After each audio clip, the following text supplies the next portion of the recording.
Et si la moto c'était ça en fait? Une petite moto, une 125, des beaux paysages et un tour de Belgique. Là, à l'époque actuelle, les motos sont toujours plus grosses, plus lourdes, plus puissantes et toujours plus de cylindrées. Pourquoi? Au final, est-ce qu'on ne reviendrait pas à l'essence même de la moto en roulant avec une 125?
Parlons-en justement de cette moto.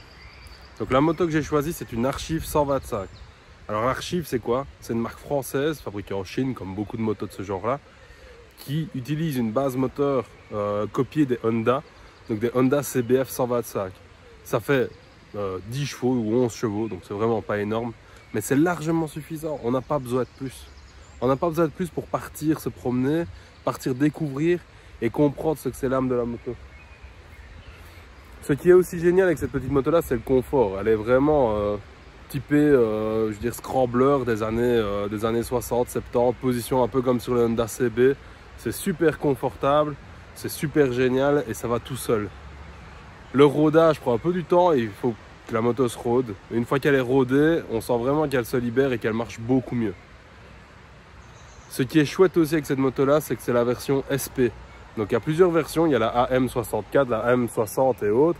Et la version SP, c'est la version spéciale. Donc la version spéciale, c'est une version avec fourche inversée, le phare à LED un petit peu plus beau, le compteur un peu plus beau et des suspensions un peu plus haut de gamme. C'est les seules différences avec l'autre. Le moteur est le même, l'injection est la même, la boîte de vitesse est la même, le châssis, tout est pareil. C'est juste les parties cycles, donc suspension, fourche et tout ça. Ce qui est chouette aussi, c'est qu'elle est vraiment belle. On n'est plus sur les finitions des premières motos chinoises d'époque qui ressemblaient à rien et qui étaient vraiment pas belles. Là, on a quand même une belle moto, une belle finition. On a un frein couplé, donc en termes de sécurité, c'est génial. On a tout ce qu'il faut pour bien aller. C'est une moto, c'est une vraie moto en fait. Voilà, tout simplement, c'est une vraie moto. C'est préparé comme une vraie moto, donc on a vraiment un vrai petit châssis qui marche bien. Le moteur est largement suffisant pour dire d'aller se promener et de faire des petites randonnées. Il n'y a vraiment pas besoin de plus.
dirais que même quelqu'un qui a plus roulé depuis des années, en fait, va vraiment pouvoir prendre la moto en main facilement et rapidement, sans devoir passer par des cours, sans devoir passer par des moto-écoles ou des trucs comme ça.